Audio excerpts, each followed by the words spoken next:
sa mga mayor dinhi sa lalawigan sa Sugbo nga konsultahon una sila sa Department of Social Welfare and Development kun DSWD sa dili pa kini mopatuman og mga programa nga makaapekto nila.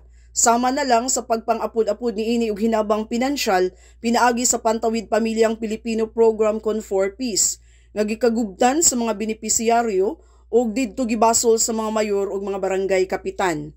Karong bag-o ang educational assistance gikan sa DSWD nga wala nagkadimao ang pagpang-apod-apod ang mga mayor ug mga kapitan na usab ang gibasol sa katawhan. Atol sa PDC Full Council meeting ni atong Setyembre 15 Huwebes, mipasar og resolusyon ang konseho nga ipadangat ang maong sugyot ngadto sa pangagamhanan sa kauluhan kang Presidente Ferdinand Marcos Jr. Ang maong resolusyon giduso nilang Konsolasyon Mayor Nene Aligado ug Dalagyete Mayor Ronald C. Sante. Gawa sa 4Ps ug educational assistance, gipadangat usab ni Mayor Aljon Diamante sa lungsod sa Tuburan ang proyekto nga Sustainable Livelihood Program kon SLP. If you remember with the 4Ps, we are always dictated upon never to interfere. Kay dili gid mi paapilon, kay dili pamulitika. DSWD was very happy. But tanan nilang problema isang at dire namo. So here is the SAF, nya karon na sad mo anang inyong education. So I think we have to come up with a resolution nga requesting, you know, the department is under the office of the president. And a president maybe perhaps at this point of time is not quite aware what is the problem down there. So kung dili tag resolution to address to the department, I don't think it would give merit immediately on his part to receive it. But rather, if we address it to the President or the President during cabinet meetings to discuss about it, I think it would really reach. So to that effect, I would like to move for a resolution requesting the Office of the President to direct the DSWD's program before it be implemented. It has to be coordinated by all the local government units so that there will be order. Tungod sa maong mga reklamo sa mga mayor, wala nila giduso ang proposed programs, activities and projects kun PAPs alang sa sunod tuig 2023. Ang PAPs naglangkob sa mga plano sa maong departamento alang dinhi sa Rehiyon 7 nga ilang ipatuman sa sunod tuig ug nga ilang iduso ngadto sa ilang main office sa kauluhan aron magahinan og pundo sa General Appropriations Act kun GAA alang sa tuig 2023. Assistance to individual in crisis situation, 266 million, a total of 5.2 billion. We request for the endorsement of our PAPs. Inay kahimutan ug hangpon kini sa mga mayor.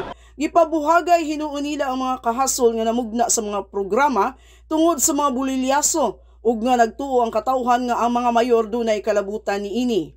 Sama na lang ni Talisay City Mayor Samsam Gulyas kinsa tataw ang pagdismaya kay matod niya daw sa wala gyud makakaton ang DSWD sa namugna niining kahasol. Niadtong nanghatag kini og ayuda pinaagi sa Social Amelioration Program kun SAP, ayuda pinansyal ni atong bagyong Udet ug ning baguhay lang sa educational assistance to students in crisis situation. I thought we've learned from the situation of SAB, the situation of Odette, that it's very difficult if we give certain declarations na dili na tumabuhat.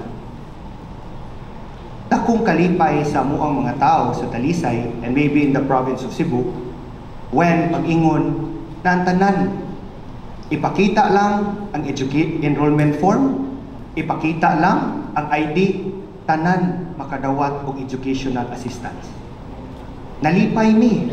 Mibarug sab si San Remigio Mayor Alfonso Pistolante alang sa iyang panahom. Wagid tay intervention, wa tay kung sila ra yun magbuutanan. Ang ato mura nang gitaan ni og assistance sa DSWD hatag na sa mga forces nga mo distribute sa pagkaon o mag-feeding, mo hatag sa lugaw, mo kuan, mura nay ato ang rule. Sila mo mag-implementa na kay mura bag gidudahan tag maayo nga mga nga sobra ta ka pamulitika or sobra ta ka korap. Isip chairperson sa Provincial Development Council, giaprubahan ni Gobernador Gwen Garcia ang baong misyon. Ang atong sentiments dire, we would highly encourage the Department of Social Welfare and Development in the implementation of its programs to consult and coordinate with the local government units, and we would, in accordance with the local government code. And further, we would also highly encourage the Department of Social Welfare and Development to focus on its mandate, which is social welfare, so that other pursuits such as infrastructure or even nutrition should be pursued by the pertinent departments of government. And therefore, in that respect, the Kalahi program is a totally useless program and has produced substandard projects, a total waste of funds that could have been realigned for your social welfare projects. Eleanor Valeros, Balita sa Sugbo.